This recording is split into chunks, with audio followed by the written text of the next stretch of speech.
Mr. Artist in Recovery, sir. Morning, Daryl. Yeah, it's about 3:04 in the morning, West Coast time. It's the day after Christmas. I'm looking at today's headlines just popping out on CNN. Naturally, we had to get into a Christmas scuffle.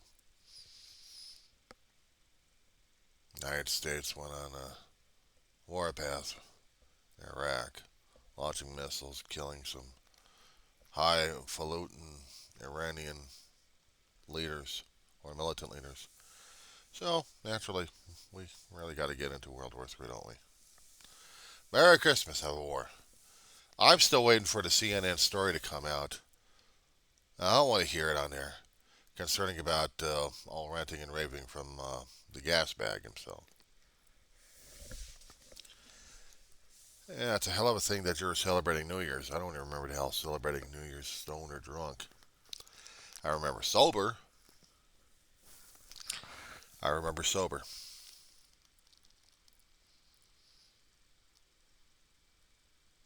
I remember the time spending with my brother sober on those days. He really didn't party with me when it came down for his usage. But then again, I started mine rather late. I think I was always an isolating kind of guy, but I don't remember celebrating New Year's all that often growing up as a kid to an adult. After that, yeah, I did. I don't know what the hell happened during those days. Probably stayed home, watched Twilight Zone or something like that. Maybe. But it did rattle my cage having it sober and able to remember it. I mean, there have been times that David and I, in his sobriety, would go to different places to celebrate it. One time we went to Universal Studios Hollywood, and damn near got attacked by gang members. The local gang members in the area were infiltrating the public. And my brother and I had both bad feelings about it, so we just left Universal before we hit midnight. And besides, when it hit midnight, that's when all hell broke loose at the park.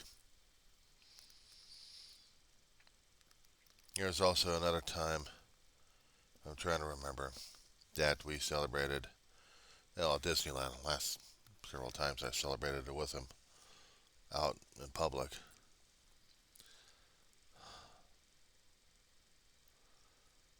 I get older, my memory's going off on this one. Trying to remember the good times and not the bad times. When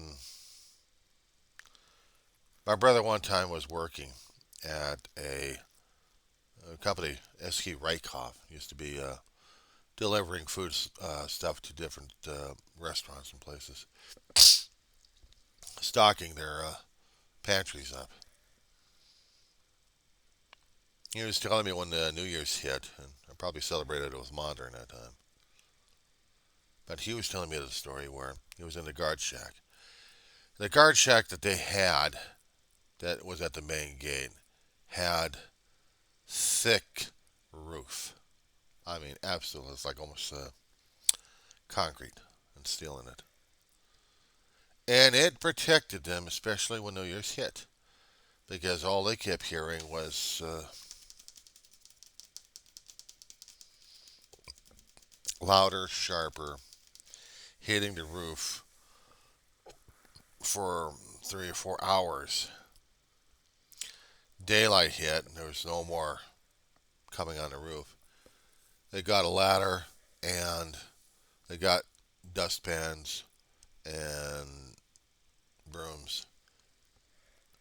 They must have been sweeping off a lot of lead pellets all over the place.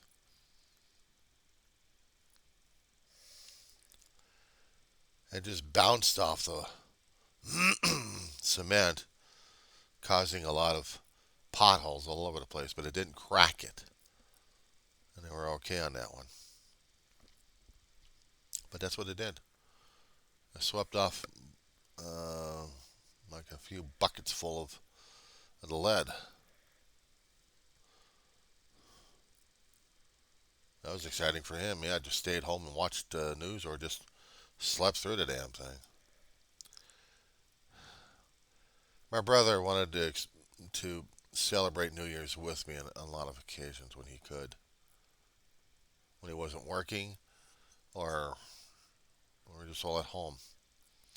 We didn't celebrate at home. We would celebrate it outside. Ma didn't. Ma was not the kind of person to go outside and celebrate New Year's with us. So we did a few years before we did the Disney thing. We went over to Westwood, which is outside of UCLA. It's a back then a really happening community. Shops, restaurants, several movie theaters. This was outside of UCLA, and students took advantage of it. So did everybody else. So it was a very happening place. And there were restaurants out there who had reservations and happening, and they had parties going on for New Year's. Dave and I decided to take in a few movies, consecutive. One movie we watched was what was it?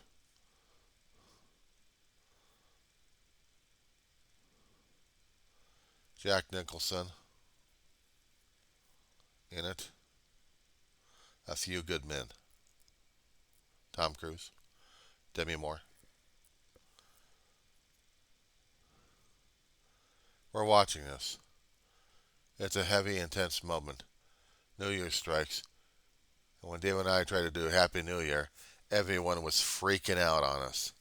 Like, will you shut up already? Shush, shush. Destroying the mood. You're destroying the mood. We learned that you had to go over there and watch a funny movie during that time. So we did. The next year after that was Dracula. Dead and loving it. Blood, blood. Leslie Nielsen, God rest his soul. And this was cool. This was a funny movie. Even in a funny time, I think some of them actually got pissed off because they wanted to remember more of the laughter of the movie than they did about celebrating New Year's. But they were a little lighthearted enough anyway. And they did. So we got away with that one. But then there was another movie that we saw in another year. And we almost either got arrested or got shot by cops. Oh my God, what the hell did we watch? Tombstones? No, not Tombstones. Something else. What the hell was it? We had watched one movie. I don't know what the hell it was. I know it was a Western. Because my brother and I decided to have silly string in our pockets. And those little those kind of things. And we had in our pockets our hands like this, and we're going outside. Now there are two motor cops. They're watching these two guys come out and thinking, oh no, now what's going on? And Dave and I are, we assumed the area was clear. We didn't even see the cops. We did not see the motors on this one. So I think we had about, I don't know, several feet. And I'm watching him. He's watching me on the street. And we're right in the sidewalk, by the way. And we're looking at each other. We must have been a Western or something like that. It had to have been during that time. This town ain't big enough for the both of us. I agree, won't you draw? My brother, in an instant, was watching something moving fast. We saw cops with their hands just about brandishing their weapons. Then they saw the silly string. And then they saw silly string hitting their badge. We had to do the sobriety checkpoint test. Motor control. I'm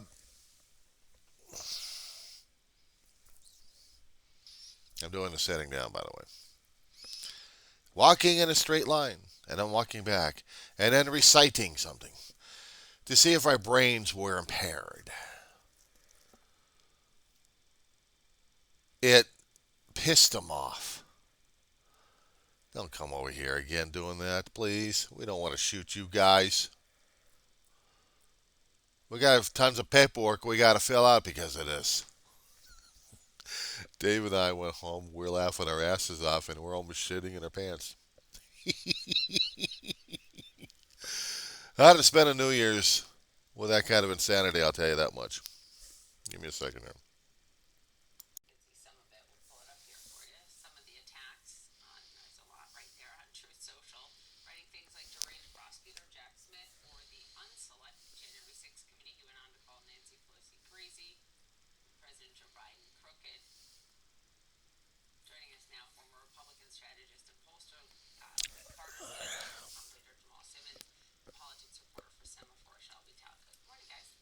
CNN.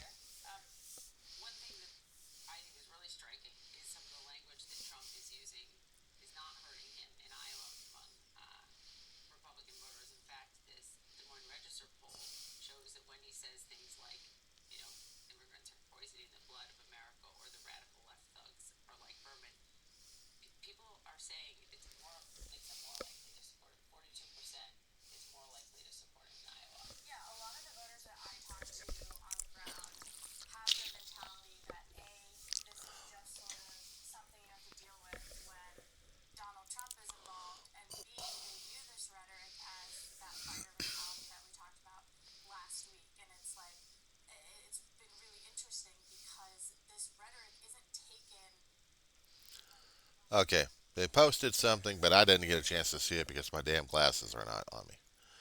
But basically, he's telling his enemies to rot in hell. He was going after a political stunt. Okay, I wanted to get down on there. Previous tape was talking about something else I saw on YouTube that I'm going to have to modify my own message in the description to put that in there. Okay, I was getting back to the New Year's situation over there. So my brother and I decided, okay, we needed something a little bit more safer because the movies are fine that we watched. I mean, we're pretty decent movies. And doing that act in Westwood kind of burned our ability to enjoy things out there during New Year's. Besides, there was a lot of other people drunk coming out of the bars and stuff. And we would have been mistaken for one of those guys either get arrested or get shot. So we decided somewhere safe. We went to Universal Studios. We were going to be going and joining into the crowd and celebrating and then that kind of stuff. So we left about, 9, 10 o'clock. We're over there enjoying it for a couple hours. We saw a movie and come out and it's only like maybe half an hour before. And Dave is noticing the crowds. They got more and more affiliates coming in. Now, keep this in mind. Living in Southern California all my life, I had grown up under what we'd seen gang members look like and dressed as. Besides the tattoos, it's the dress style, dress colors. Certain colors would denote who and what they were from. So would the tats. My brother, when he got out of the Navy, he was doing security work a great deal. I mean, he did a short term before he got into the Navy, and then afterwards, there was a lot of security jobs, a lot of testimonies he made in the court systems. He tried to apply for law enforcement, but unfortunately, there was some legal snags that always caught him that he couldn't get into and serve.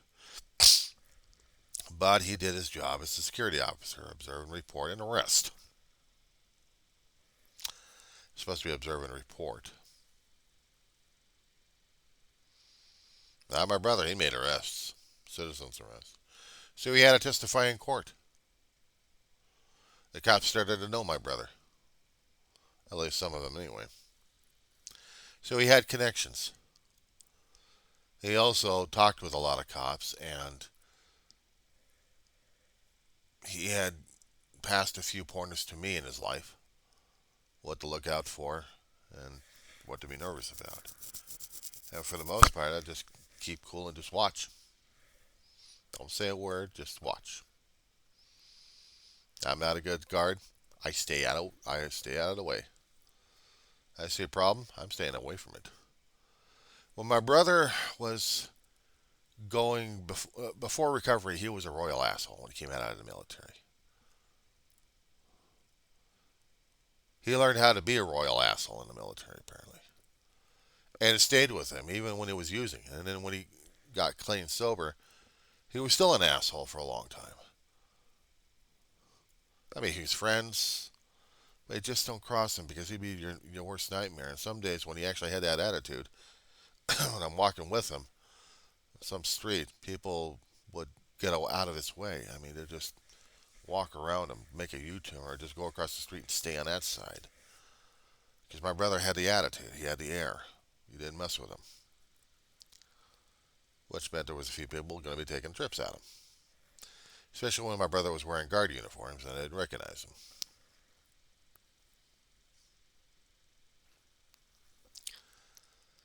And with his observational skills during those days,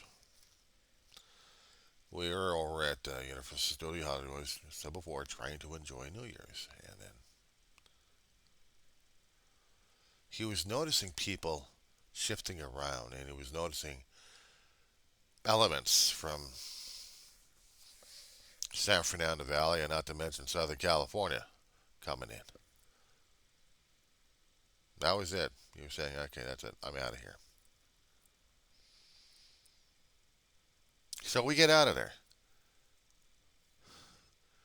Next thing we hear, my brother's police scanner. Hey, at the time, they were getting multiple busts and they were getting shots fired. There was some kind of thing going on over at Universal Studios that wasn't related to fireworks. We got home in time, or actually went into one particular place to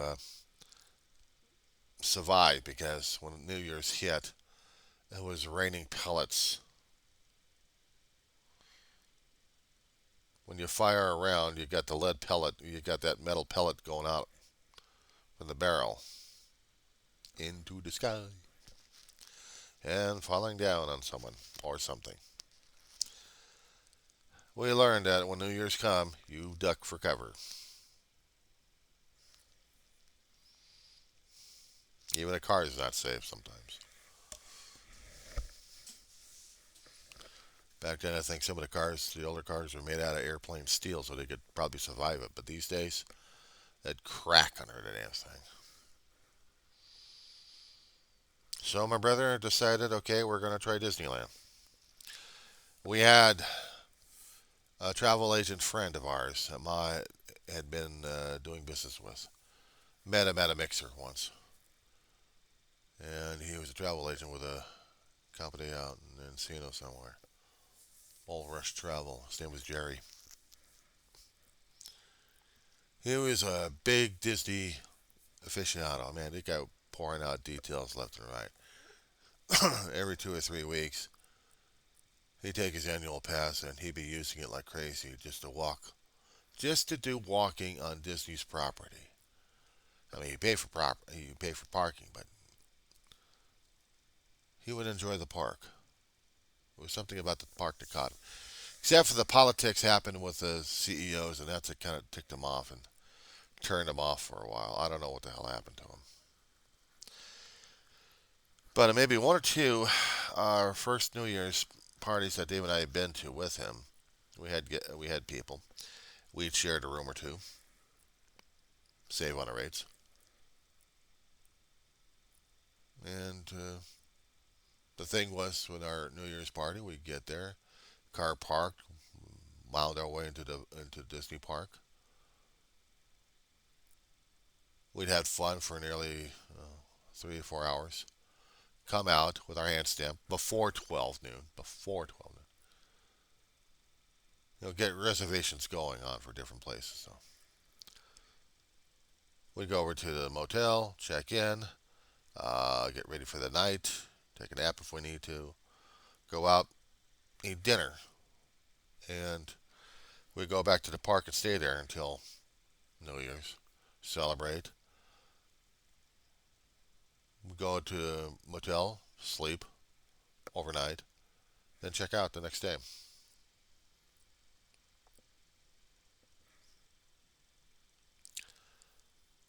I guess some of the controversy was that when the CEOs were changing Eisner to Iger, that the issues regarding handicap during those days were the policies for the handicap were changing a bit. It used to be chicken exits or just exits in these ride areas that they had that would allow handicapped people to go through. If you're in a cane, well, you probably go through the regular route. And I liked the regular route because I liked watching this stuff. But when you're handicapped, you can also go through the exits to get to the handicapped area. And it works when you had scooters. They had to be handicap accessible. But then again, you had to be able to transfer from your scooter or wheelchair to the ride and then back again, or actually have someone else help you with that. Jerry had mobility issues, but he didn't take a scooter all that often. He'd walk. And other times he'd take a scooter. But they changed it to the point where, and this is what got him pissed off about it, that you couldn't do that anymore when you're handicapped. You had to go through the regular routes. Oh man, he made us pleasure know about that one. Turned in his annual pass. He wouldn't be a Disney fan ever again, and he went off on a tirade. If it was social media, he'd be going insane on this one. I don't know what happened to him after we moved out of the valley. We lost contact with the guy. I miss him. I miss him. But Dave and I still continued with the New Year's. I had been a big pin collector. I mean, started the pins when I went into a few Star Trek conventions as a kid to nearly a teenager, and then started after that. So, well, yeah, I saw an interesting pin. I wanted it. I'll buy it, trade it somehow. Horse trade it. So if I happen to go to a different place that's got pins, I'd go for it. See an interesting shape of metal and paint and glitter and stuff on it. Yeah, it attracts my attention. It's like crows to shiny things. You go to Disneyland, it's money, money, money coming out of your pocket, but here comes the metal on your chest or on a lanyard. Start getting neck aches after that damn thing. There goes your neck. I mean, how would you like to have about 20 pounds worth of metal on you? It's a lot of pins. How many lanyards you got there? Try the best here. I got 50 pounds of the damn metal on here. I was a lot skinnier during those days, too. I could wear a Disney vest during those days and have the thing covered. It's a beige vest with a patch on one side that says Disney pin trader or something like that. And then you have a storage pocket over here.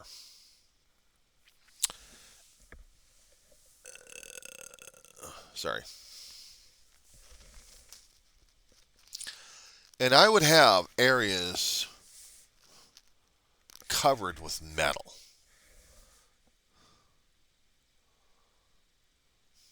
I miss those. I miss some of the stuff that I had to sell away and give away just for survival purposes. I got pictures of them, and that's about it. Some of those pins I'm still trying to find on eBay. If I can get a few of them back, you know, that's cool. Christmas, holiday, New Year's. I was a connoisseur when it came down for pins. Yeah, that's my stomach at this point over here. But yeah, New Year's, I was looking for the New Year's Eve, then I was looking for the New Year's. And I'd buy them. There's like several years straight of them. I'm still on the hunt for some of them anyway. That still caught my eye. Danglers, different functions that they would have, light up ones, batteries. Batteries would die off, but you'd think there was any way to replace those damn things.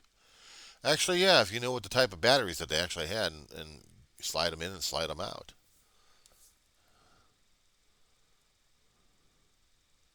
I miss those. They were cool. So this particular past couple of weeks, I've been hunting on eBay for these Renegades, and also for new pins that are out, because I haven't been to Disneyland in a long while, but it doesn't mean I like to, I still like to collect the pins if I can.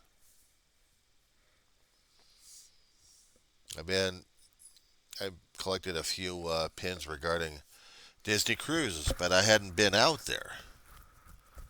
I just like the collection. Pin collector still. I don't know, it's probably an ego thing I've got, but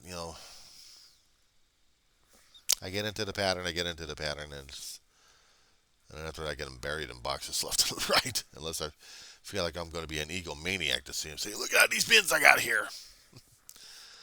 I took my Christmas pins off for one of my Christmas hats just before I went to bed last night, because I was hoping to get one of them ready for New Year's. So now there's a box, big box right behind me. I got to dig. Check this out. Daryl. I got to dig through that mess on the top to get to the pin box. It has all the other pins I've been recollecting all over the place. It costs a great deal just to get one pin. Yeah, you'd be surprised some of these things go for value. Either they're like a few bucks up to at least $20 or $30, depending what kind of pin it is and if it's rare enough. We did, my brother and I did he collected a few pins. But what I was talking about is going to Disneyland and having fun over there. Got to the point where we couldn't afford it anymore. Besides, after you spend about $2,000 to $3,000, raise your eyebrows on that one. Just for an overnight, how does that work? I don't know. That's how Ma figured it out. I figured it paid about $1,000 or less than that. Well, motel room, special rates because of New Year's. Disneyland, special rates because of the New Year's. Merchandise like crazy, and then there was food. Not to mention gas.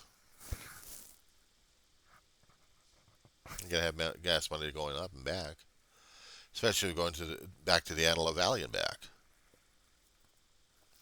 San Fernando Valley, hell, is like about 50 miles less, roughly.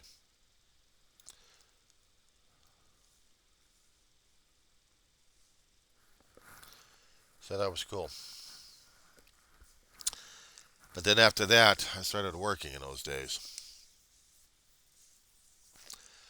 Walmart, Wally World. Yeah.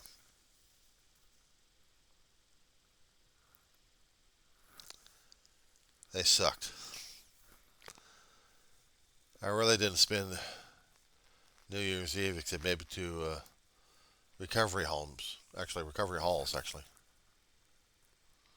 We did the New Year's in there. When it became midnight, we did our celebrations inside because there was a lot of raining of metal all around the place.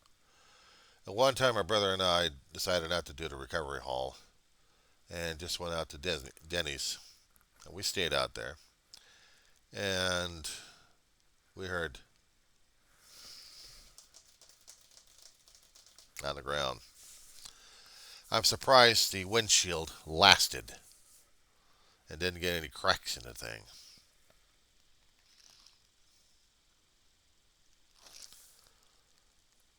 But the rest of the time was just staying at home with Ma and Dave. We'd celebrate it. We'd wish each other Happy New Year before midnight yet. And I'd sleep through it. Next morning, dealing with everything else.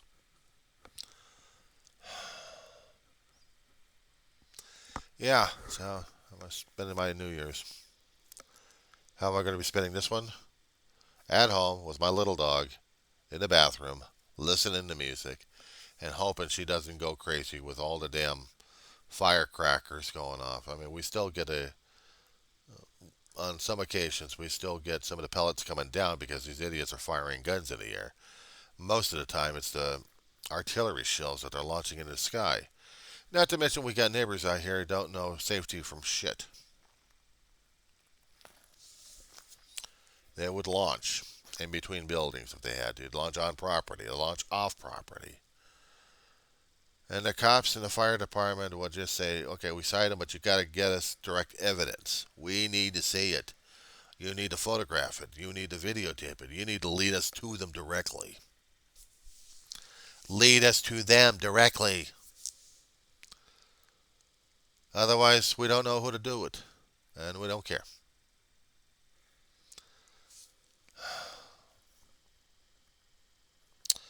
My mother's getting a little hard. My little dog is getting hard to hear. She's getting hard of hearing at this point. So if I happen to put her into the bathroom with myself with music, it may help her out. I hope. So we don't have to listen to the damn thing.